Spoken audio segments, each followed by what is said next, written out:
மேடையில் அமர்ந்திருக்கும் அனைவருக்கும் வணக்கம். பத்திரிகை நண்பர்கள், ஊடக நண்பர்கள், இணையதள நண்பர்கள், பிஆர்ஓ விஜயமுரளி சார், திரையரங்க சங்க தலைவர் திரு திருப்பு சுப்பிரமணி சார், உங்களுக்கும் என் மனமார்ந்த வணக்கத்தை தெரிவித்துக் கொள்கிறேன். புரியும் நினைக்கிறேன். மேடையில பேசி கைத்தட்டல் வாங்குற அளவுக்கு பெரிய பேச்சாளர்கள், தயவு செஞ்சு நீங்களே ஒரு கை தட்டிடுங்க. இந்த கைத்தட்டல்கள் அனைத்தும் என் நண்பன் சந்தானம் அவர்களுக்கும் என் தலைவன் எஸ்டிஆர் அவர்களுக்கும் போய் சேரும்.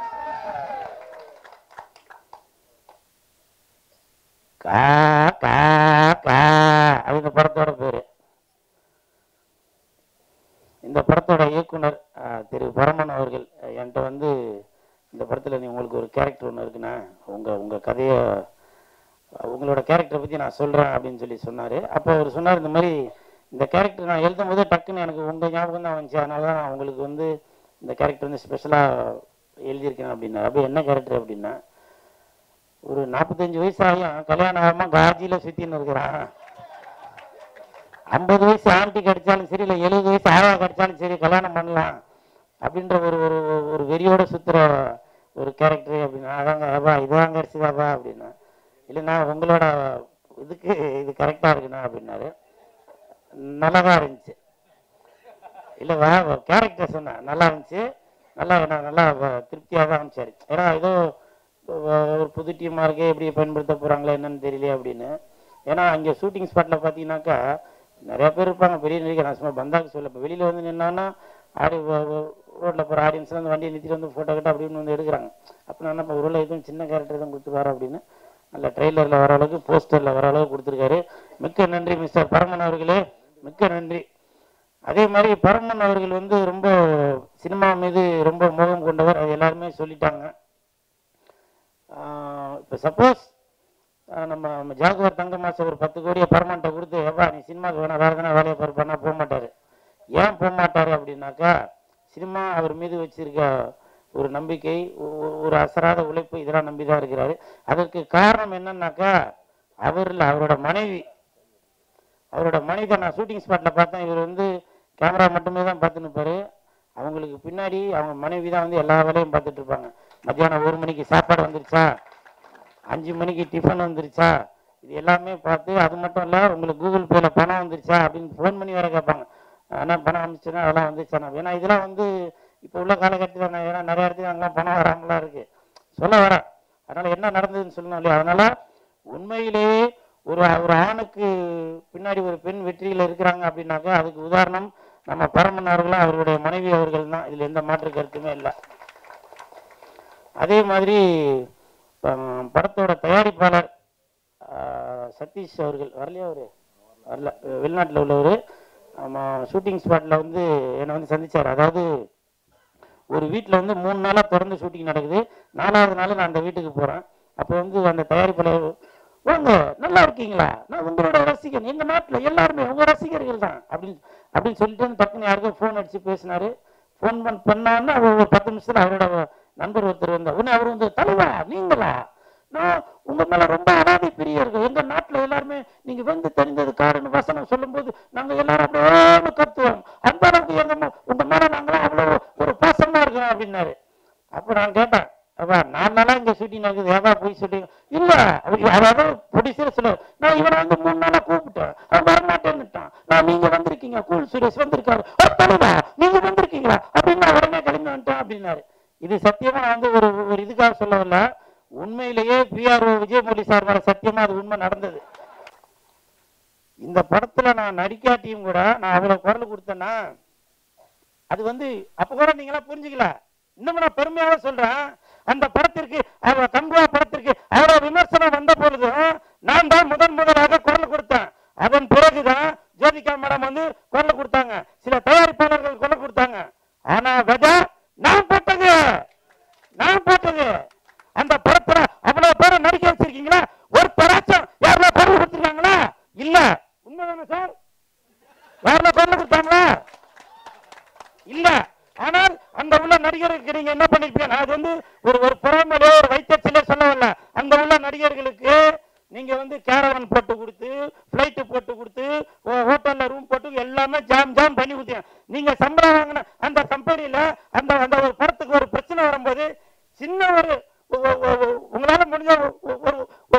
கொடுக்க முடியாதா சொல்லுங்க?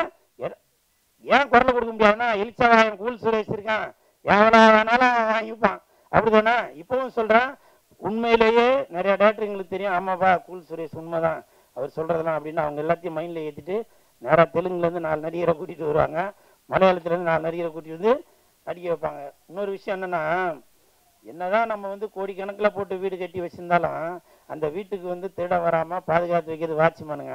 அந்த வாட்ச்மேன் வேலை தாங்க நான் பார்த்துட்டு இருக்கேன். என்னைக்கு வாட்ச்மேனுக்கு வந்து என்னைக்கு விடிவு காலம் வந்திருக்கு? இல்ல, தீபாவளி நல்லா சொல்லுங்களா உண்மைன்னா, தீபாவளி பொங்கலுக்கு கூட சில இடத்துல வந்து வாட்ச்மேன் கேட்டாதான் எதனா ட்ரெஸ் எடுத்து கொடுப்பாங்களே. உண்மைதானே சார்? இது பக்கத்துல வாங்க, இவர் மேல சத்தியம்.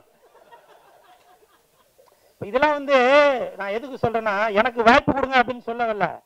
காலை சுத்துற நாய்க்குட்டியை நீங்க பார்க்கணும், கழுத்தை சுத்துற பாம்பை தான் நீங்க வந்து பால் ஊட்டி வளர்த்துட்டு இருக்கீங்க. சரிங்களா? கரெக்டா சார்?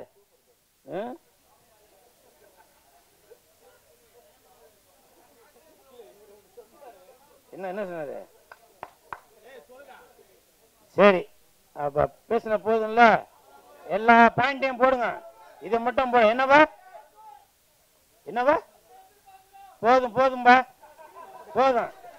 இன்னும் எதிர்பார்க்கறது கமெண்ட்ல வரும். சரிங்களா? அப்புறம் இன்னொரு முக்கியமான விஷயத்த சொல்ல மறந்துட்ட பாருங்க.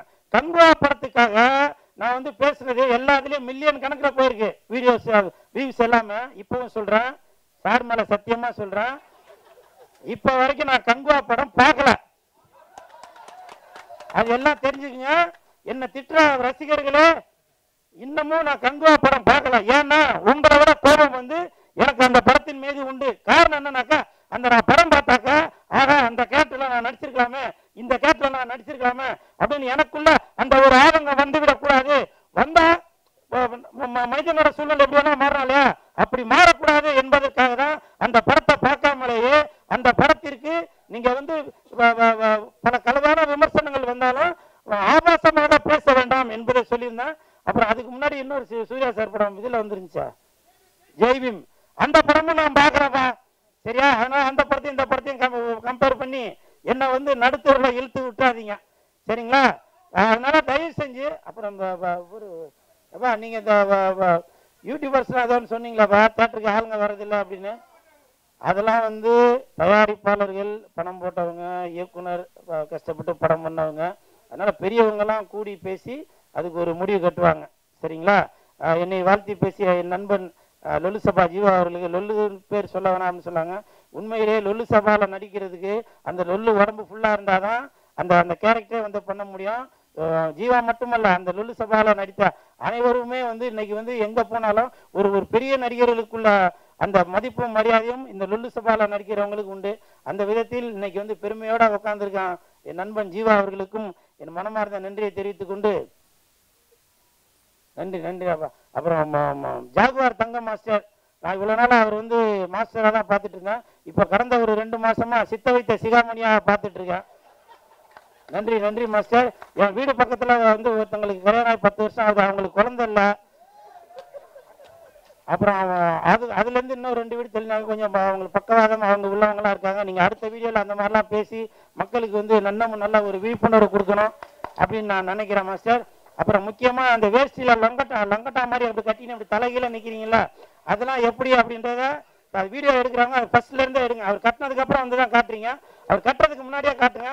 அப்பதான் என்னைய மாதிரி இளைஞர்கள், சார மாதிரி இளைஞர்கள்லாம் கட்டி எப்படி தலைகீழ தொங்குறதுன்றது தெரிய வரும். சரிங்களா? அப்ப எலி சாருக்கு இருக்காரா? எலி சார் போயிட்டாரா? விஜயராஜி சார், உங்களுக்கு மனமார்ந்த நன்றி. தம்பி சவுந்தர் சார் வணக்கம். இதுல பார்த்தேன் சார், கார்த்திக் சார் இப்ப ஆடிட்டு இருந்தாரு, இப்படி ஆடிட்டு இருந்தாரு. நான் உங்களை இன்னைக்கு தான் சார் பாக்குறேன். அன்னைக்குமா நான் பேசுனது வச்சு அடுத்த படத்துல வாய்ப்பு கொடுத்துருவீங்கன்னு நினைக்கிறேன். சரிங்களா? இல்ல இனிமேல் எல்லாருக்கும் நல்ல காலம் தான், என்ன திட்டவங்களுக்கும் நல்ல காலம் தான். ஆனா யூடியூபர்ஸுக்கு தான் தெரியல என்னன்றது, தியேட்டருக்கு வரக்கூடாதுட்டாங்க. அதனால எனக்கும் எதிர்காலம் தான் நினைக்கிறேன். ரொம்ப நன்றி. காக்கா இயக்குனர் வந்து ரொம்ப அற்புதமாக படம் பண்ணியிருக்காரு. அவருக்கு உண்மையிலே ரொம்ப சந்தோஷம், வாழ்த்துக்கள் சார். அது மாதிரி மியூசிக் டைரக்டர் ரொம்ப நல்லா பண்ணியிருக்காரு. நரன் சார் ரொம்ப பண்ணியிருக்காரு. சவுந்தர் சார், விஜய் ஆதி சார் ஜீவா சார் எல்லாருமே வந்து பண்ணியிருக்காங்க. இனிக்கோ பிரபாகர் அவர்கள் வந்து இந்த படம் ஒரு பெரிய படமாக பண்ணியிருக்காரு. அதுக்கடுத்து கஜானான்னு ஒரு படம் மிகப்பெரிய ஆக்ஷன் படம் பண்ணிக்கிட்டு இருக்காரு. அதுக்கும் பெரிய வாழ்த்துக்கள் சார். இப்போ முக்கியமான விஷயம் என்னென்னா, படம் மிகப்பெரிய வெற்றி அடையுங்கிறதுல எந்த மாற்று கருத்தும் கிடையாது. எல்லாமே பாட்டு ரொம்ப அற்புதமாக இருக்குது, ட்ரெய்லர் ரொம்ப அழகாக இருக்குது. பெண்களை எப்படி லவ் பண்ணுறது அதான் கதை, அப்படிதான் நினைக்கிறேன். அதனால் எல்லாரும் விரும்பி பார்ப்பாங்க. தூக்குறது, லவ் கூட பண்ணல, தூக்குறது, அதான் ரொம்ப விரும்பி பார்ப்பாங்க நினைக்கிறேன். இன்னைக்கு காலகட்டம் அப்படி இருக்குது. ஆனால் அந்த படம் மிகப்பெரிய வெற்றி அடையணும் அப்படிங்கிற மனமாற வேண்டிக்கிறேன். அதுக்கப்புறம் தம்பி கங்குவா படம் பற்றி சொன்னார். ஒரு டைரக்டர் தோற்று போயிட்டாருன்னா 5 வருஷம் கழிச்சு கூட வெளியே வந்துடுவார். ஆனால் ஒரு தயாரிப்பாளர் தோத்துட்டுனா அவர் ஜென்மத்திலையும் வர முடியாது. நான் பார்த்துருக்கேன், எத்தனையோ தயாரிப்பாளர் நடந்து போகிறத பார்க்குறேன். விளம்பரம் பண்ணுறது, அதாவது வந்து தேட்டருக்குள்ளே போய் எடுத்துட்டு அவங்க ஆளுங்களே விட்டு நல்லா இல்லை, நல்லா இருக்குது, நல்லா இல்லை அப்படின்னு பேசுகிற அவங்களுக்கு வந்து நான் ரொம்ப எதிர்க்கிறேன். ஏன்னா ஒரு தயாரிப்பாளராக, ஒரு ஃபிலிம் அண்ட் டெலிவிஷன் ப்ரொடியூசர் கில்டா அந்த சங்கத்தோட தலைவராக ஒரு தயாரிப்பாளர் எவ்வளோ மனவேதனை அப்படிங்கிறது நான் பார்க்குறேன். ஒரு நடிகர் இப்போ வந்து சூர்யா சார் வந்து எவ்வளோ அற்புதமான நடிகர், சிவகுமார் சார் அந்த ஃபேமிலி எப்படி ஒரு தெய்வீகமான ஃபேமிலி, அதை கண்டகா முண்டகானி ஒரு படம் நல்லா இருக்கு நல்லா இல்லைங்கிறக்காக அது எல்லாரும் பேசுகிறத உண்மையாகவே நான் அந்த இடத்துல வன்மையாக நான் கண்டிக்கிறேன். இந்த இடத்துல ஏன் அப்படின்னாக்கா, நான் பார்த்துருக்கேன். நான் ஒரு 13 படம் பண்ண ஒரு ப்ரொடியூசர்கிட்ட நான் அவர்கிட்ட காசே வாங்க மாட்டேன், எனக்கு ஒரு அட்வான்ஸ் மட்டும் கொடுப்பாரு, சம்பளமே வாங்கினதில்லை அவர்கிட்ட. இடையில நடந்து போகிறாரு, என்னங்க அப்படின்னா சும்மா அப்படிங்கிறாரு. சரி வண்டியில் ஏறுங்க சாருங்கிறேன், இல்லை நான் போயிடுறேங்கிறாரு. பஸ் ஏறி போகிறாரு. நான் நிறுத்தி அந்த பஸ்ஸை நிறுத்தி அவரை கூட்டு கொண்டு போய் வீட்டில் விட்டு வந்தேன். ஏன்னா அவ்வளோ வருத்தம். நம்மளாம் வீடு கட்டிக்கணும் ஒரு தயாரிப்பாளரை வச்சு தான், ஒரு டைரக்டரை வச்சு தான், இல்லைன்னா நான்லாம் மளிகை கடை தான் வச்சுருந்துருப்பேன். ஸோ அந்த அளவுக்கு ஒரு தயாரிப்பாளர்களை நோக அடிக்காதீங்க யாருமே. இப்போ நம்ம சினிமாக்காரங்க யாருமே நோக அடிக்க மாட்டீங்க. உங்களுக்கு தெரியும் சினிமாங்கிறது ஒரு கோயிலுங்கிறது தெரியும். நீங்கள் எல்லாம் அதில் இருக்கிற அத்தனை பேரும் நல்ல நண்பர்கள். நம்ம திரைப்படத்தை சார்ந்தவங்க அத்தனை பேருமே யாருமே குறை சொல்லிக்க மாட்டீங்க. யாராவது குறை சொல்கிறாங்கன்னா, இப்போ வந்து நம்ம கூண்டு சொல்லி சொன்னாப்புல எனக்கு படம் தரல அதனால நான் நல்லது பண்ணேன் அப்படின்னு சொன்னாப்புல, அது மாதிரி ஒரு 15 நாள் ஒரு 20 நாள் விட்டு வைங்க. ஒரு படம் வந்து ஒரு ஏன்னா 100 கோடி 200 கோடிங்கிறது நம்ம லைஃப்பில் சம்பாதிக்க முடியுமா, இல்லை உழைக்க முடியுமா, அதெல்லாம் நடக்கவே நடக்காது. எத்தனை பேர்ட்ட கடன் வாங்கி, எத்தனை வட்டிக்கு வாங்கி, எவ்வளோ பணம் வாங்கியிருப்பாங்க. அந்த படத்தை தயவு செஞ்சு நீங்கள் நல்லவங்களா இருந்தாலும் சரி கெட்டவங்க சரி உங்கள் பாதம் தொட்டு நான் வணங்குறேன். எப்பவும் சொல்கிற மாதிரி அம்மா அப்பா வணங்குங்க, தமிழை வணங்க. உலகத்தில் இந்தியனா பிறக்கிறது கொடுத்து வச்சிருக்கணும். தமிழனா பிறக்கிறது கடவுள் தான் தமிழனா பிறப்பான். அந்த தமிழ் வாழ்க, தமிழ் வெல்க, தமிழன் வென்றே தீர்வான். எல்லோருக்கும் வணக்கம்.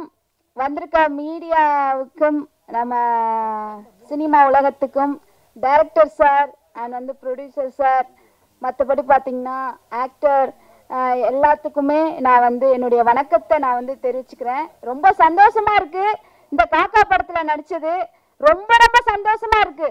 இதில் இன்ட்ரடக்ஷனில் கூட நான் வந்து என்னன்னா, இது வடைய தூக்கும் காக்கா தூக்கத்தான் நைசு பண்ணுது ஐசு வைக்குது ஓடுங்க ஒளிங்கிறாங்க. என்னன்னா இந்த படத்துல இருக்குன்னு நினைக்கிறேன், அதுதான் இருக்கு. இந்த படம் வந்து ஃபுல் அண்ட் ஃபுல் பாத்தீங்கன்னா காமெடி ஜானிய மட்டும் வந்து என்னடா வாய் வளருது இருங்க சார், காமெடி படம் தாங்க. இந்த படம் வந்து ஃபுல் அண்ட் ஃபுல் வந்து காமெடி படம். ரொம்ப ரொம்ப ரொம்ப ரொம்ப ரொம்ப ரிஸ்க் எடுத்து ரொம்ப கஷ்டப்பட்டு ரொம்ப ரொம்ப கஷ்டப்பட்டு அவங்க வந்து படம் எடுத்திருக்காங்க. நம்ம பரமன் சாருக்கு முக்கியமான ஒரு நன்றியை நான் வந்து தெரிவிச்சுக்கிறேன். இந்த படம் பார்த்தீங்கன்னா எல்லாருமே வந்து தியேட்டர்ல போய் பாருங்க. எல்லாரும் வந்து சிரிச்சு ரொம்ப நாள் இருக்கும். ஏன்னா ரொம்ப இந்த கம்ப்யூட்டர் காலத்துல வந்து ரொம்ப பாஸ்ட்னு சொல்லிட்டு ஓடிக்கிட்டே இருக்கீங்க. ஒரு நாள் 2 நாளாவது இந்த படம் வந்து தியேட்டர்ல வந்து உட்காந்து நீங்க வந்து நம்மளோட காக்கா படத்தை வந்து நீங்க வந்து பாத்தீங்க அப்படின்னா ரொம்ப மனசு விட்டு நீங்களும் வந்து சிரிப்பதற்கான ஒரு நேரம் கிடைக்கும். மகிழ்ச்சியாகவும் இருப்பீங்க. எந்த ஒரு நோய் நொடி இல்லாமலும் இந்த படத்தை பார்த்துட்டு குணமடைகிறதுக்கு கூட வாய்ப்பு இருக்கு. ரொம்ப சந்தோஷமா இருக்கு. இந்த படத்துல நான் நடிச்சது ரொம்ப பெருமையா இருக்கு. முக்கியமா வந்து பரமன் சாருக்கு வந்து நான் வந்து ரொம்ப நன்றியை நான் வந்து தெரிவிச்சு கொள்றேன். நிறைய பாட்டெல்லாம் பார்த்தேன், ட்ரெய்லர் பார்த்தேன், இதெல்லாம் வந்து சூப்பராக இருந்தது. அதில் பார்த்தீங்கன்னா எங்கே போனாலும் கமாண்ட்டு நான் இதில் கூட டைரக்டர் சார் என்னை திட்டுற மாதிரியே வச்சுருக்காரு. சரி ஓகே அப்படின்னு சொல்லிட்டு எனக்கு நான் நான் ஆர்டிஸ்ட்டு அப்படிங்கிறதுல நான் சொல்லிக்கிறதுல எனக்கு ரொம்ப பெருமையாக இருக்குது. ரொம்ப சந்தோஷம். எல்லாருக்கும் பசிக்கும். ஏற்கனவே நிறைய ஓவர் டைம் ஆயிடுச்சு. அதனால நானும் ஷார்ட்டாக முடிச்சுக்கலான் இருக்கேன். நெக்ஸ்ட் ப்ராஜெக்ட்ல இந்த ஆடியோ லான்ச்ல பார்க்கலாம் அப்படின்னு சொல்லிட்டு. Thank you so much. Thank you. Stage fear. Hi everyone, எப்படி இருக்கீங்க? ரொம்ப நேரமாக ரொம்ப காமாக உட்காந்துருக்கீங்க. ரொம்ப thanks. And Jinnah sir, thanks என்னை இன்வைட் பண்ணதுக்கு. எங்கே இருக்கீங்கன்னு தெரியல. Thank you so much. ரொம்ப நாளைக்கு அப்புறம் ஒரு ட்ரெய்லரே பார்த்துட்டு ரொம்ப நேரம் சிரிச்சிட்டு இருந்தேன்னா த ஃபர்ஸ்ட் டைம் இந்த காக்கா மூவி தான். ஒரு படம் ஸ்டார்ட் பண்ணி அவுட் எடுத்து ரிலீஸ் பண்ணுறது சின்ன விஷயமே கிடையாது. ரொம்ப கஷ்டப்படணும். அதுக்காக நிறைய பேரோட உழைப்பு, கடின உழைப்புலாம் தேவை. அப்படி இந்த படத்துக்காக உழைச்ச, கடின உழைப்பை கொடுத்த அனைவருக்கும் இது ஒரு வெற்றி படமா அமையணும்னு நான் வாழ்த்தி விடைபெறுகிறேன். நன்றி. நன்றி நன்றி எல்லோருக்கும் நன்றி. மீடியா நண்பர்களுக்கும் ஸ்டேஜில் இருக்க எல்லாருக்கும் மனமார்ந்த நன்றி. எனக்கு இந்த வாய்ப்பை கொடுத்த என்னோட க்ளோஸ் ஃப்ரெண்டு ஒரு 15 வருஷம் முன்னாடி சொன்னார், இந்த பாட்டுக்கு நீ தான் மியூசிக் டைரக்ட் பண்ணணும். நானும் இப்போ அது ஞாபகம் வச்சு எனக்கு வாய்ப்பு கொடுத்ததுக்கு ரொம்ப நன்றி. ப்ளஸ் இதில் 2 பாட் பண்ணியிருக்கோம். கேட்டு எல்லாரும் என்ஜாய் பண்ணுங்கள். தேங்க்யூ. ஜீவா நண்பர் சம்பத் சவுந்தர் கூட இப்போ ஒரு படம் பண்ணியிருக்கோம். சூப்பரான படம் நான் ஒரு வேறு லெவலில் வேறு ரேஞ்சுக்கு போவாப்புல. அருண் சார் கூட எங்களோட ஒர்க் பண்ண ஆசை. ஏன்னா நான் சினிமா சாரி கிராமத்தில் இருக்கிற மியூசிக் டைரக்டருக்கு மெயினாக இசையமைப்பாளருக்கு இந்த நாளில் வாழ்த்து சொல்கிறேன். ரொம்ப சந்தோஷம். இசையை பற்றி இப்போ அதிகமாக யாருமே மேடையில் பேசுறதில்ல. அதாவது பேசிட்டு போயிடுவோம். போன பிறகு யோசனை வருது, நம்ம இவங்களை பற்றி பேசாமல் விட்டுட்டோமே அப்படின்ட்டு. இசை ஒரு படத்துக்கு ஒரு பெரிய உயிர்னு தான் சொல்லலாம். ஏன்னா ஒரு இசை நம்ம ஒரு நடிகரை நடிக்கும் போதே இசையை சேர்ந்து தான் நாங்கள் நடிப்போம். ஒரு ஃபீல்ஸ் சொல்லும்போது அதை இன்னும் அதிகப்படுத்தி ஒரு உணர்வை மக்கள்கிட்ட கொடுக்குறது அது முதல் முறையாக நீங்கள் மக்கள்கிட்ட காமிக்க போறீங்க. வாழ்த்துக்கள். ரொம்ப சந்தோஷம். தயாரிப்பாளர் மெயினாக ஒரு படத்துக்கு தயாரிப்பாளர் நண்பராக கிடைச்சவருக்கு வரம்புக்கு கொடுத்து வச்சிருக்கணும். இந்த படம் அவங்களுக்கு பெரிய லாபத்தை ஏற்படுத்தணும். அதுமாதிரி நண்பர் ஒளிப்பதிவாளர் அந்த படத்தில் சூப்பராக பண்ணியிருக்காப்புல. நாங்கள் ஒரு டீமாக ஒர்க் பண்ணியிருக்கோம். ஒரு காமெடி படமாக ஒர்க் பண்ணியிருக்கோம். பரமுக்கு இறைவன் அருளால் இந்த படம் பெரிய வெற்றியை கொடுக்கணும். நீங்கள் தான் ஒத்துழைப்பு கொடுக்கணும். நன்றி. தேங்க்யூ. எல்லாருக்கும் வணக்கம். நான் மலையாளி தான். ஸோ எனக்கு தமிழ் அவ்வளோ இவங்க பேசுகிற மாதிரி அழகாக பேச தெரியாது. ஸோ இந்த படம் இப்போ இங்கே நிற்கிறது எனக்கு ரொம்ப சந்தோஷமாக இருக்குது. ஏன்னா ஸ்டார்ட் பண்ணும்போது சார் சொன்ன மாதிரி அவரோட நிறைய காலம் கனவு. ஸோ அந்த கனவுக்கு அது கனவோட ஒரு பார்ட்டாக முடிஞ்சதில் நான் ரொம்ப சந்தோஷப்படுறேன். அப்புறம் எனக்கு இந்த படத்துல என்ன விஷயம் ரொம்ப பிடிக்கும்னு கேட்டா எனக்கு சாங்ஸ் அவ்வளோ பிடிக்கும். ஏன்னா ஃபர்ஸ்ட் நான் கமிட் ஆகுறதுக்கு சாரை பார்க்கறதுக்காக வர்ற டைம்ல சாங் கேட்க வச்சாங்க. ஸோ அந்த சாங் கேட்டுட்டு எனக்கு எப்படி இருந்துச்சுன்னா ஓகே நான் ஏதோ நல்ல விஷயம் பண்ண போறேன் அப்படி அவ்வளோ ஒரு பெருமையா ஃபீல் பண்ணியிருந்தது. ஸோ அந்த சாங் எல்லாம் ஷூட் பண்ணிக்கிட்டு ஆனால் என்னால் முழுசா பார்க்க முடியல. நான் வரும்போது கொஞ்சம் லேட் ஆனதுனால சாங் ஃபுல்லாக பார்க்க முடியல. ஸோ பார்த்த அளவுக்கு எனக்கு ரொம்ப பிடிச்சிருந்துச்சு.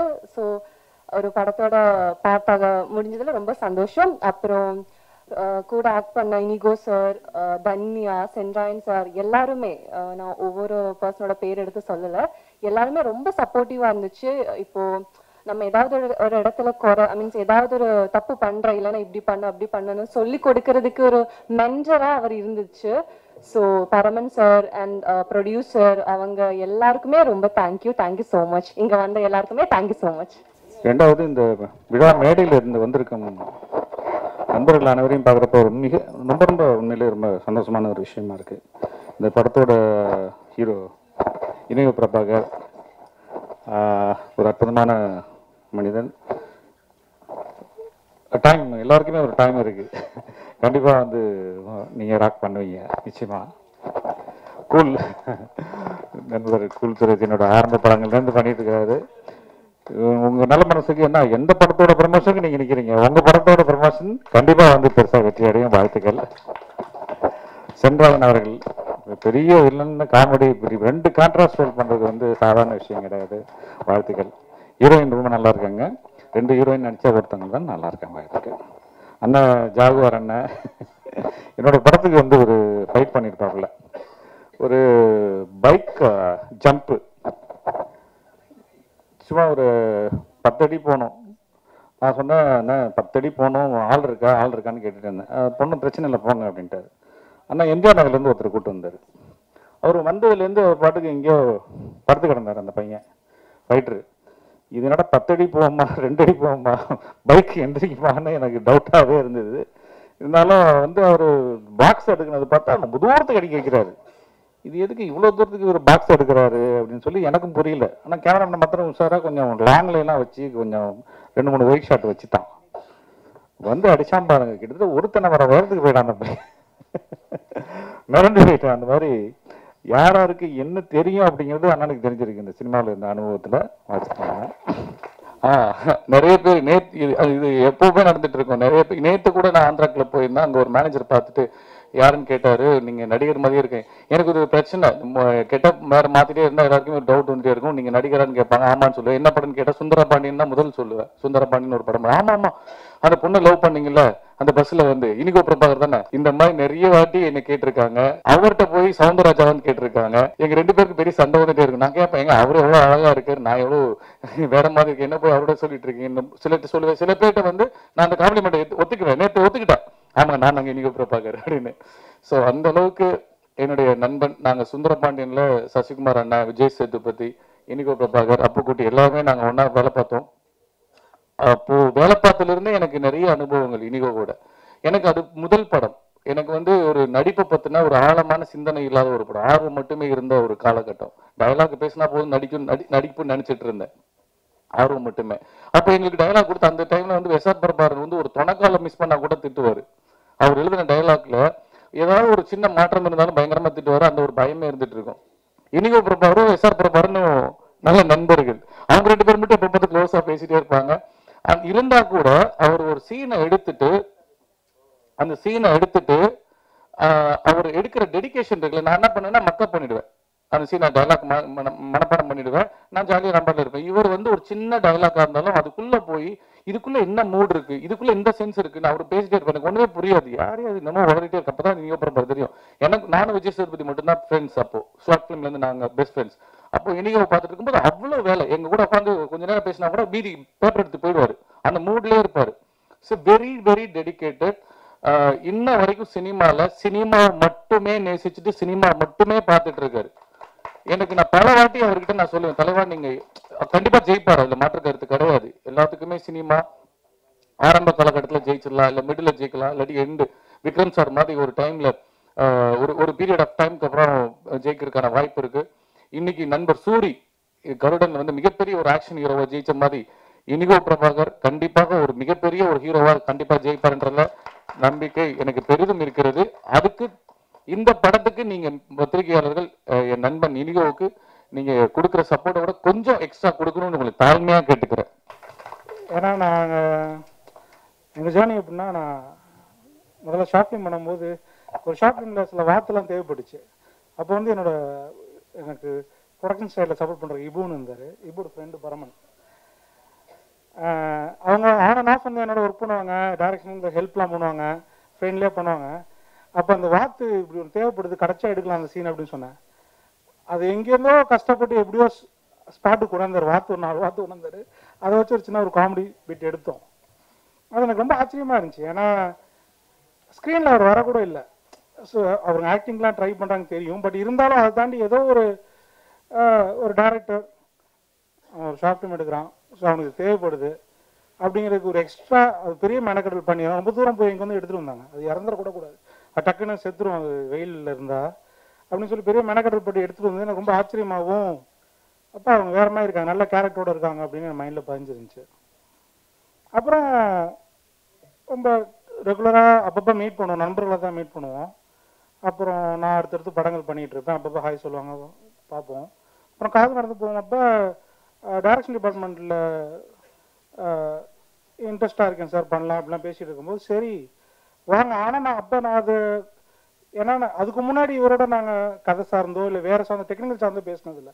நான் பரமனை பார்த்து ஆக்டிங் சார்ந்தா பேசுவேன். என்ன மாதிரி ரோல்ஸ் நீங்கள் அப்ரோச் பண்ணுறீங்க, என்னென்ன ட்ரை பண்ணுறீங்க, இதுதான் பேசுவோம். என்னடா திடீர்னு டைரக்ஷன் கேட்குறீங்க அப்படின்னு சொல்லிட்டு சரி நான் என்ன நினச்சேன், ஸோ அந்த ஒரு சின்சியாரிட்டி இருந்துச்சுல, வாத்து பிடிச்சிட்டு வந்த கேங்கில் இது. ஸோ இவங்கிட்ட ஒரு செம்ம சின்சியாரிட்டி இருக்குது. ஸோ அதனால் இனி நம்ம கூட ஜாயின் பண்ணிப்போம், அவருக்கு என்ன பொட்டென்ஷியல் இருக்கோ அவர் கற்றுக்கட்டும் அப்படிங்கிற முறையில் தான் நான் சேர்த்துக்கிட்டேன்.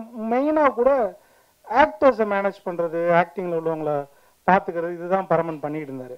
அவங்க எல்லாம் நண்பர்கள் அமைஞ்சு அவங்க இந்த படத்தில் நடித்தது வந்து நான் எல்லாருக்கும் நன்றி சொல்கிறேன். பரமனோட சேர்ந்து இந்த படம் நீங்கள் பண்ணதுனால தான் இந்த படம் நல்லபடியாக அமைஞ்சிருக்கு. ஸோ மேலும் பரமன் வந்து நல்ல ஒரு பாதையில் போய் மேலும் நல்ல படங்கள் பண்ணி நிறைய பேருக்கு ஹெல்ப் பண்ணி பெரிய விஷயங்கள் பண்ணணும்னு நான் வேண்டிக்கிறேன். நன்றி, வணக்கம். கொஞ்சம் பேசிக்கணும்னா, இந்த படம் ஃபர்ஸ்ட் நான் பண்ணுறதுக்கு ஒரே காரணம், ஒரு நல்ல மனிதர் பரமன். அந்த ஒரே காரணத்துக்காக தான் இந்த படம் நான் இமீடியட்டாக பண்ணுறேன்னு சொன்னேன். அவரை பற்றி அவர்கிட்ட பழகினவங்க சொல்கிறாங்க, நலன் சார் சொல்கிறாரு அவரோட எண்ணங்கள் அப்படின்னு சொல்லி. என்கிட்ட இப்படி ஒரு படம் பண்ணுறேன், காமெடி படம், நீங்கள் பண்ணணும் பிரதர் அப்படின்னாரு. அவர் என்கிட்ட சொல்லியிருந்த கதை வேற ஒரு கதை தான் சொல்லி ட்ராவல் பண்ணிட்டு இருந்தார். அவரோட பழக்கம் எனக்கு கண்டிப்பாக அந்த படம் அவருக்காக பண்ணணும்னு சொல்லி எந்த ஒரு இதுவும் இல்லாமல் உங்களுக்காக நான் பண்ணுறேன், ஓகே வரேன் அப்படின்னு சொல்லிட்டு பண்ண படம் தான் இது. நிச்சயமாக அவருக்கு இது ஒரு பெரிய வெற்றி படமாக இருக்கணும். அடுத்தது படத்தோட மியூசிக் டைரக்டர் இன்றைய நாயகன். இவர் இன்னும் நிறையா விழாக்களை காணணும். ஏன்னா ரெண்டு சாங்கும் ரொம்ப நல்லா இருந்தது. ரொம்ப ஒரு சிம்பிளான ஒரு பர்சன்.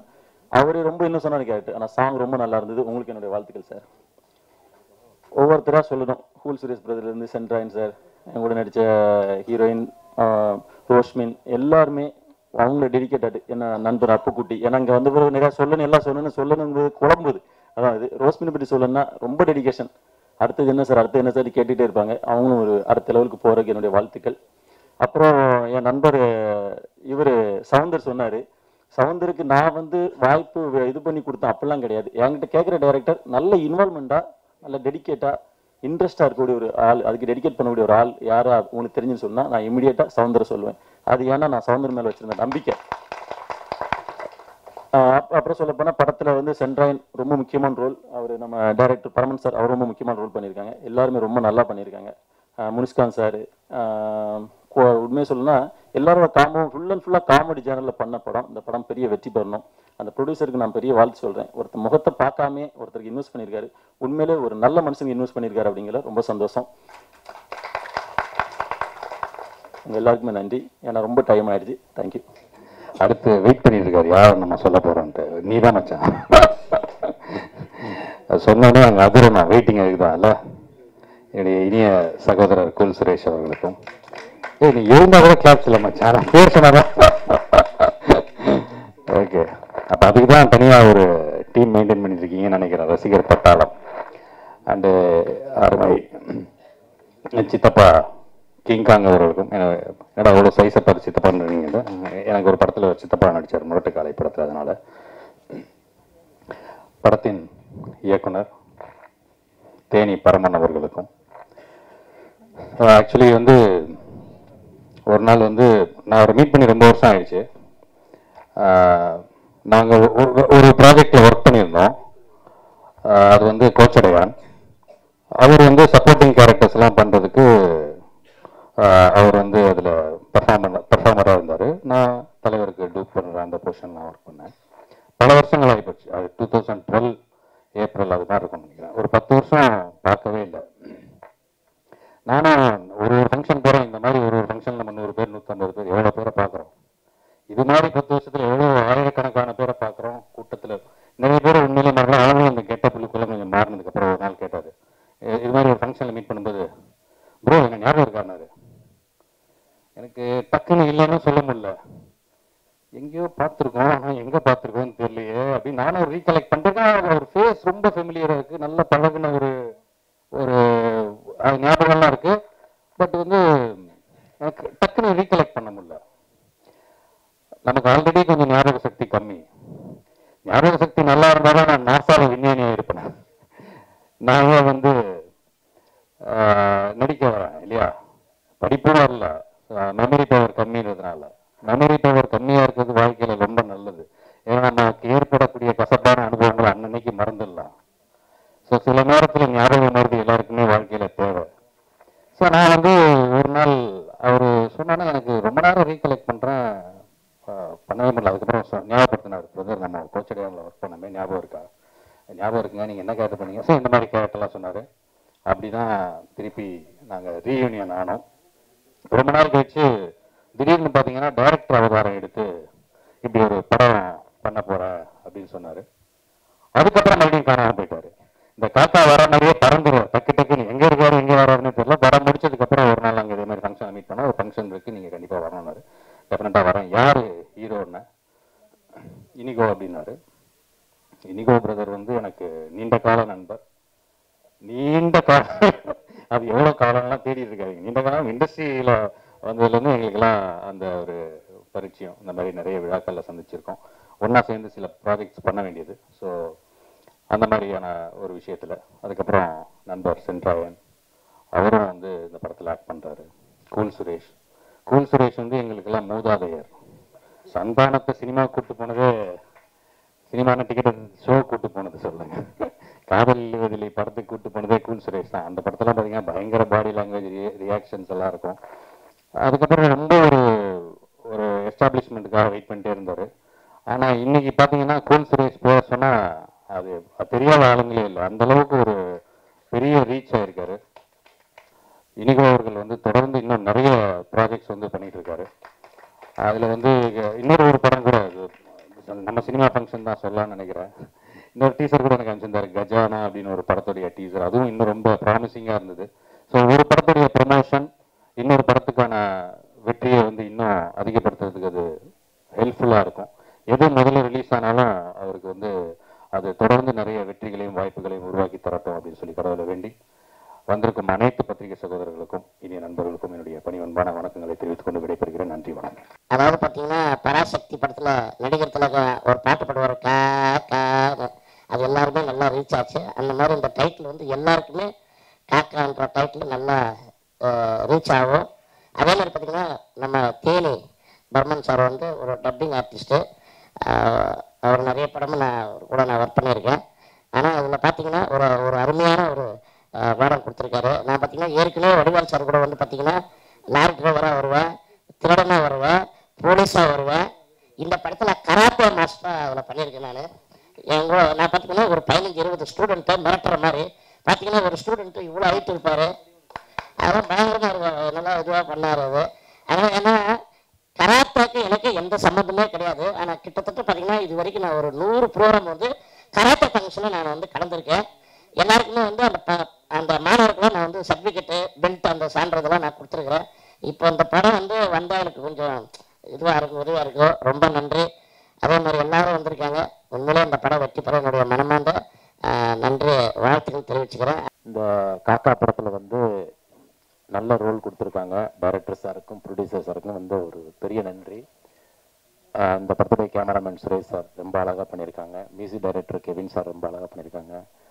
படத்துடைய எடிட்டர் சார் வந்து ரொம்ப அழகாக பண்ணியிருக்காங்க. நடித்த நடிகர்கள் வந்து ரொம்ப அழகாக ரொம்ப சூப்பராக பண்ணியிருக்காங்க எல்லாருமே. இனிய பிரபார் சார் ஆகட்டும், ரோஷினி, பிறகு நம்ம ஜோடி அவங்க வந்து இன்னைக்கு சிங்கப்பூரில் இருக்காங்க. பிறகு முஸ்லிம் மணிசுகாந்து, அப்புக்குட்டி, கிங்காங்கு, கொட்டாச்சி, குல்ஸ்ரைஸு, நிறைய பேர். ஒரு காமெடி படத்தில் தமிழ்நாட்டில் இருக்கிற காமெடி நடிகர் ஃபுல்லாகவே வந்து இந்த காக்கா படத்தில் இருக்காங்க. அத்தனை பேர் இருக்காங்க. ஒரு அழகான ஒரு காமெடி படம், ரொம்ப அழகாக பண்ணியிருக்காங்க, சூப்பராக பண்ணியிருக்காங்க. டைரக்டர் சார் வந்து என்னுடைய ரோல் வந்து கொஞ்சம் சஸ்பென்ஸாகவே வச்சுருக்காரு. ஏன்னா இந்த படத்துடைய கதைக்கு கதாநாயகனா நான் தான் பண்ணியிருக்கேன். அது வந்து கொஞ்சம் சஸ்பென்ஸாகவே வச்சுக்கோங்க. ட்ரெய்லர் கட்டிங்கெல்லாம் பார்த்தீங்கன்னா இப்போ என்னுடைய ஷார்ட்ஸ் கொஞ்சம் கம்மியாக போட்டிருப்பாங்க. அதனால கொஞ்சம் சஸ்பென்ஸாகவே இருக்குது. இந்த கம்மிங் சூன் படம் ரிலீஸ் ஆக போகுது. படம் ரொம்ப சூப்பராக வந்திருக்கு, ரொம்ப அழகாக வந்திருக்கு. ப்ரொடியூசர் சாருக்கு வந்து ரொம்ப நன்றி சொல்லிக்கிறேன். டைரக்டர் சாருக்கு நன்றி சொல்லிக்கிறேன். ரொம்ப நன்றி. Thank you very much. தேங்க்யூ. நான் இந்த காக்கா திரைப்படத்தை பற்றி பேசலான்னு வந்தா நர்மதா என்னைய பற்றி எல்லா டீட்டெயிலையும் எடுத்து உங்களுக்கு அதை அறிவிக்கிறாங்க. ரொம்ப சந்தோஷமாக இருக்குது. என்னென்னா ரொம்ப நாளைக்கு அப்புறம் ஒரே வரிசையில் 2 வரிசையில் ரொம்ப நல்லவங்களாக உட்காந்துருக்கிறத பார்க்குறேன். ஒரு பாசிட்டிவ் எனர்ஜி இருக்கிற ஆட்கள் எல்லாம் வரிசையாக உட்காந்துருக்கிறத மனம் நிறைஞ்சு பார்க்குறேன்.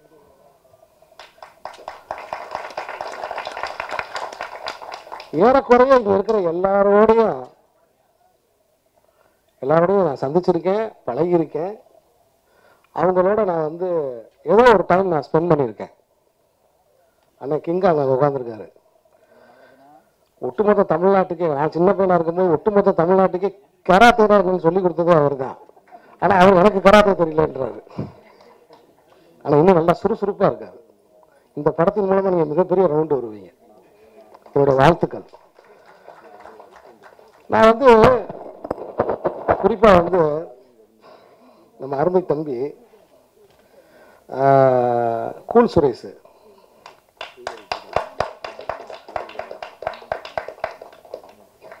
எனக்கு கூல் சுரேஷ் பற்றி எனக்கு வந்து சரி ஏதோ திடீர்னு வர்றாப்புல, ஒரு தேட்டர் வாசலில் நிற்கிறாப்புல,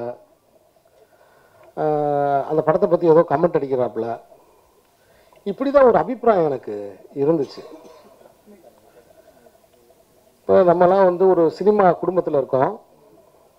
திடீர்னு வந்து இந்த கோழிப்பண செல்லத்துறை ரிலீஸ் ஆகி இந்த ஓடிடியில் இந்த படம் போயிட்டு இருக்கிற இந்த நேரத்தில் திடீர்னு எனக்கு கூல் சுரேஷ் ஃபோன் பண்ணாப்புல. ஃபோன் பண்ணி அண்ணா வணக்கண்ணே, அண்ணா வணக்கண்ணே, ஒரு நிமிஷம் நீங்கள் பின்னாடியே பேசிட்டே இருந்தீங்கன்னா நான் பேச முடியாது. அண்ணா தப்பாக நினச்சிக்காதீங்க. அண்ணா வணக்கண்ணே, அண்ணா நான் கூல் சுரேஷ் பேசுகிறேன்டே. சொல்லுங்கள் தம்பி வணக்கம். ஆனால் இதில் மழை ரொம்ப பேஞ்சிக்கிட்டே இருக்குது, எங்கே போகிறோன்னு தெரியல. என்னடா இது இப்படி ஒரு ஃபோன் கால் வருது, மழை பயங்கரமாக பேஞ்சிக்கிட்டு இருக்கு, எங்கே போகிறோன்னு தெரியல, நமக்கு ஃபோன் பண்ணுறாப்புலையே, வேறு யாராவது நினச்சி உனக்கு ஃபோன் பண்ணிட்டாப்புலையா அப்படின்ட்டு. தம்பி இப்போ நான் அதுக்கு என்ன செய்யணும் தம்பி, கொடை எடுத்துகிட்டு வரணுமா?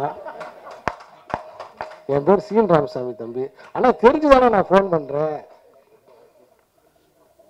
சரி என்ன ராஜா? இல்லைண்ணே மழை பயங்கரமாக பேஞ்சிக்கிட்டு இருந்துச்சு, என்ன செய்யுதுன்னு தெரியல, சரி அமேசானில் படம் பார்ப்போம்ட்டு உங்கள் கோழி பண்ண செலவுரையை பார்த்தேனே. என்னண்ணே என்னை இப்படி அழுக வச்சிட்டீங்க அப்படின்னு சம்மந்தம்லாம் பாராட்டிக்கிட்டே இருந்தாப்புல. சரி தம்பி ரொம்ப நன்றி தம்பி, வாழ்த்துக்கள் தம்பி, வாழ்க தம்பி. ஃபோனை கட் பண்ணிட்டேங்க. கரெக்டாக 1 மணி நேரத்தில் எனக்கு ஒரு வீடியோ அனுப்புகிறாப்புலங்க. நான் கேட்கவே இல்லை, அவரே பேசி அப்படியே மலைக்கு போய் இது என்ன என்கிட்ட ஃபோனில் சொன்னாப்புலையோ அதை பேசி எனக்கு ஒரு வீடியோ அனுப்புகிறாப்புல. உலகத்தில் இப்படி ஒரு மனுஷனை நீங்கள் பார்க்க முடியுமா?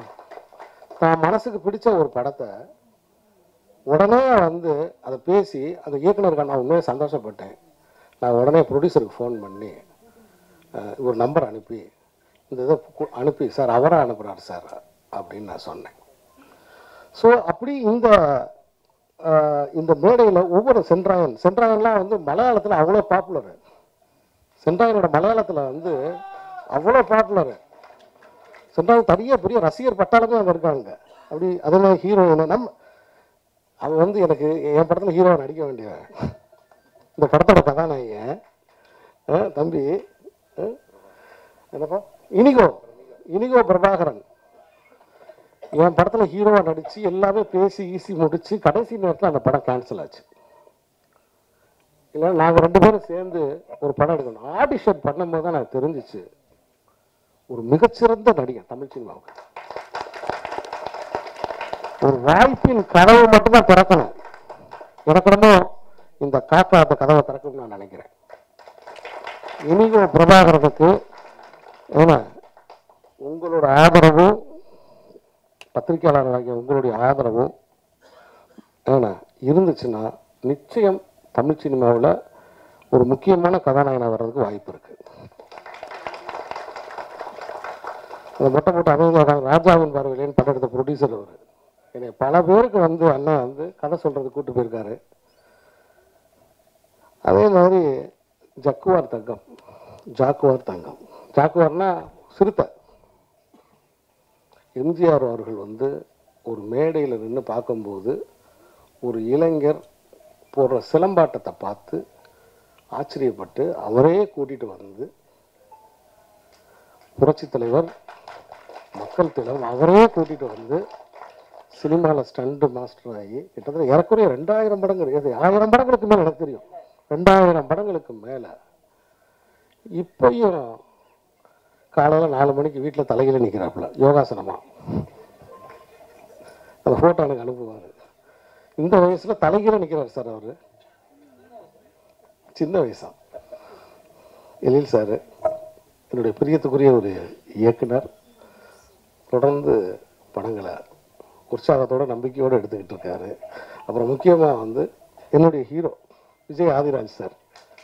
பாலுமகேந்திரா சார் படத்தை நான் ஒர்க் பண்ணும்போது பாலுமகேந்திரா சார்கிட்ட ஒர்க் பண்ணும்போது அவர் தான் ஹீரோ. அவரோட டிவி சீரியல்ஸுக்கு அவர் ஹீரோ. நான் முதல்ல பார்க்கும்போது கதாநாயகனாக பார்த்த அவர் தான் விஜய் ஆதிராஜ் அவர்கள். அவர் பக்கத்தில் இன்னைக்கு நான் உட்காந்துருக்கேன். அவர் ஹீரோவாக நடித்த டிவி சீரியலில் நான் கடைசி அசிஸ்டண்டாக இருந்தேன். ஆனால் காலம் என்னையை கொண்டு வந்து அங்கே உட்கார வச்சிருச்சு பக்கத்தில். அப்புறம் என் தம்பி சொல்லவே வேணாம், இடிமுழக்கம் என்னோட தர்மதுரை ஒரு ஷாட்டுங்க. தர்மதுரையில் சவுந்தரராஜாவை பற்றி சொல்லியே தீரணும்.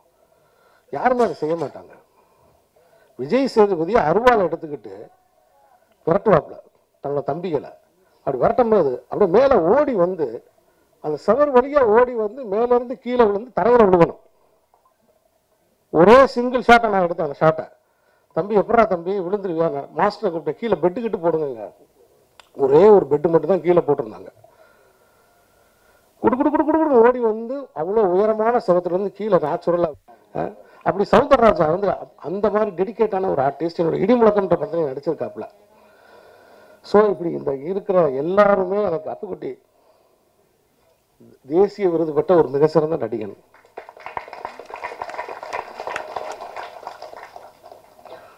அப்புக்குட்டி நானும் சீக்கிரம் சந்திக்க வேண்டியிருக்கு.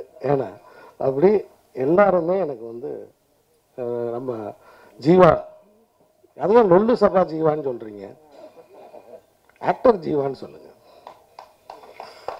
ஆக்டர் ஜீவா. அப்படி எல்லாருமே எனக்கு வந்து இந்த நிகழ்ச்சிக்கு நான் வர்றதுக்கு முக்கியமான காரணம் யார் தெரியுமா உங்களுக்கு? Mister Jinnah, actor Jinnah, producer, distributor. இந்த குழுவில் இருக்கிற யாரையுமே எனக்கு தெரியாது. ஹீரோ யாரு, ஹீரோயின் யாரு, எதுவுமே எனக்கு தெரியாது. சார் ஒரு ஆடியோ லான்ச் இருக்கு, நீங்கள் வரணும்னு சொன்னாப்புல. நான் உடனே கிளம்பி வந்துட்டேன். ஏன் எதுக்குன்னே கேட்கல. என்ன காரணம்னா, இதே சாலி கிராமத்தில் இந்த பிரசாத் ஸ்டுடியோவுக்கு எய்த்தாப்பில் தான் அவர் வீடு இருந்துச்சு, மிஸ்டர் ஜின்னாவோட வீடு. அப்போ நான் அசிஸ்டன்ட் டைரக்டராக இருந்தேன்.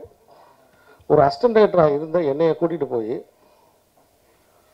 அப்போ விளம்பர படங்களுக்கெல்லாம் வந்து கான்செப்ட் சொல்ல வச்சு 20 லட்சம் 30 லட்சம் 25 லட்சம்னு அப்பயே பெரிய பட்ஜெட்டில் நிறைய விளம்பர படங்களுக்கு டைரக்டராக ஆக்குனவர் ஜின்னா தான். ஸோ என்னை ஃபஸ்ட்டு டைரக்டராக ஆக்குனது அட்வர்டைஸ்மெண்ட் ஃபிலிம்ஸுக்கு என்னை டைரக்டர் ஆக்கி எந்த உட்காந்துருக்காரு, கீழே உட்காந்துருக்காரு மிஸ்டர் ஜின்னா. அவரோட இடம்பொருள் ஏவல்ன்ற படத்துக்கு அவரை கூப்பிட்டு வந்து நடிக்க வச்சேன்.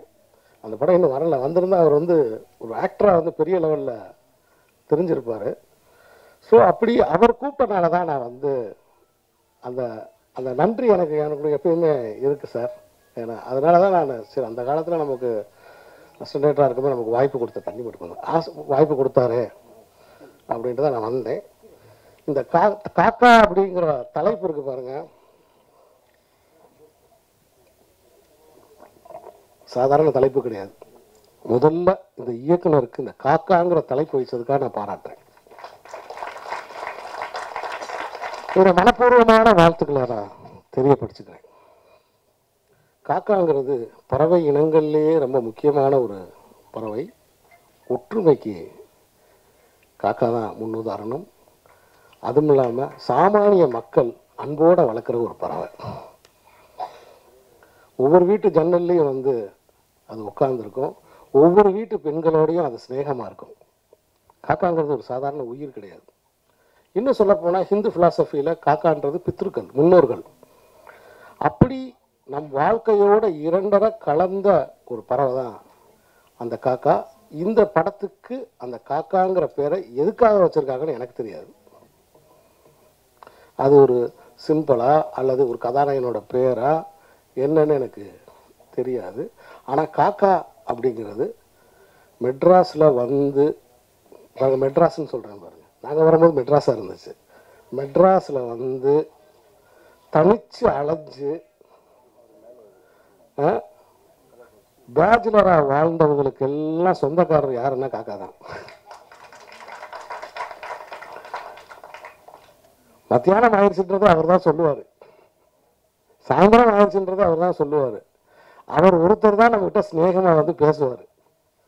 ஸோ அப்போ அந்த காக்காய்ங்கிற இந்த தலைப்பை வச்சதுக்கே நான் இந்த படத்துடைய தயாரிப்பாளருக்கு நான் என்னுடைய பாராட்டுக்களை தெரிவிச்சுக்கிறேன். இந்த மாதிரி நம்ம வந்து ஒரு விஷயம் இருக்குது, இந்த மாதிரி படங்களுக்கு அது நிறைய ஆர்டிஸ்ட் இருக்காங்க இந்த படத்துக்கு. இப்போ நான் எடுத்த படத்துல கொஞ்சம் ஆர்டிஸ்ட்லாம் ரொம்ப கம்மி, பட் இந்த படத்தில் நிறைய தெரிந்த முகங்கள் நிறைய இருக்காங்க. ஸோ இந்த மாதிரி படங்களுக்கு பத்திரிகையாளர்கள் தான் பெரிய பலம், ஊக்கம். விரும்பினாலும் விரும்பாட்டினாலும் விமர்சனத்தை யாரும் தடுக்க முடியாது. ஒரு படைப்புன்னு வந்து விட்டால் அந்த படைப்புக்கு விமர்சனம் கண்டிப்பாக தேவை. விமர்சனத்தை கட்டுப்படுத்த நினைப்பது அப்படிங்கிறது ஜனநாயகத்துக்கு விரோதமான ஒரு செயல். விமர்சனத்தை கட்டுப்படுத்தணும்னு நினைக்கவே கூடாது. விமர்சனம் தான் வந்து அடுத்த படைப்புக்கு நமக்கு ஊக்கம். விமர்சனம் தான் உரம்.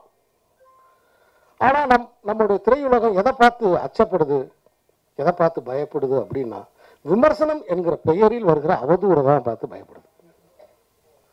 அதுவும் இன்னைக்கு இருக்கிற இணையதள வாழ்க்கையில் ஒவ்வொரு விஷயத்தையும் கவனமாக செய்ய வேண்டியதாக இருக்கு.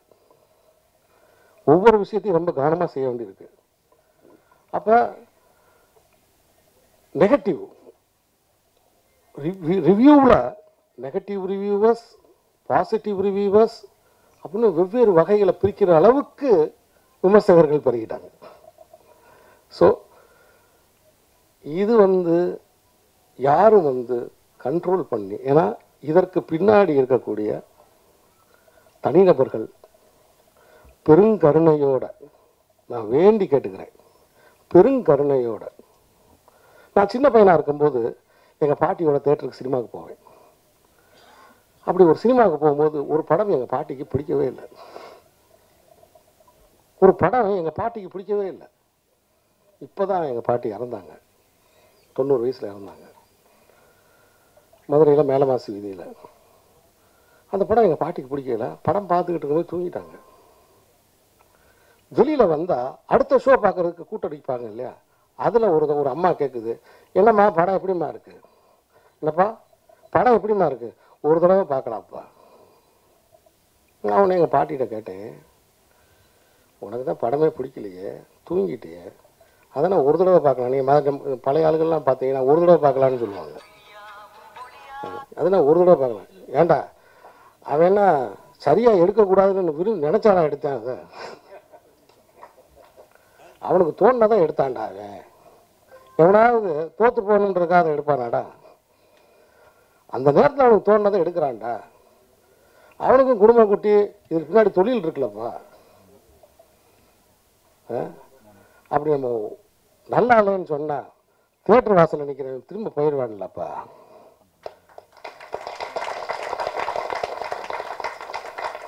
எனக்கு நல்லா ஞாபகம் இருக்கு, எங்கள் பாட்டிட்டாங்க. திரும்ப கேட்டேன், இதை ஏன் இப்படி சொல்கிற? ஆமாப்பா இது தொழிலுப்பா, இந்த படத்தில் சரியாக எடுக்காதவே அடுத்த படத்தில் சரியாக எடுக்கிறதுக்கு ஒரு வாய்ப்பை கொடுக்கணும்லப்பா. ஒரே ஐடியா எதையாவது சொல்லி அவன் குடும்பத்தில் வந்து நம்ம வந்து கெட்டது செஞ்சிடக்கூடாதுலப்பா அப்படின்னு நான் வந்து ஒரு 18 வயசாக இருக்கு 16 வயசாக இருக்கும்போது எங்கள் பாட்டி எனக்கு சொன்னது, உலகத்திலேயே தர்மமான விமர்சன பார்வை என்பது இதுதான்.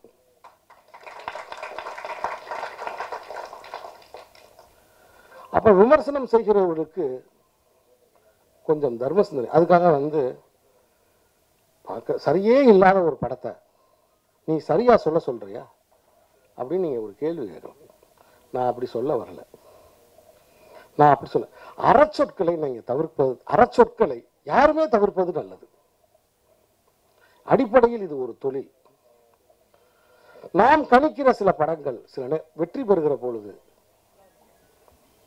நான் கணிக்கப்போம். உதாரணத்துக்கு நானே இருக்கேன்னு வச்சுக்கோங்களேன், நான் வந்து இந்த படம் வந்து நல்லா இல்லை, எனக்கு பிடிக்கல, எனக்கு கனெக்ட் ஆகலை அப்படின்னும் போது நான் கணிக்கிற இந்த படம் வெற்றி அடைகிற பொழுது அந்த கணிச்ச நேரத்தை நான் ஒரு பதிவு விட்டுறேன்.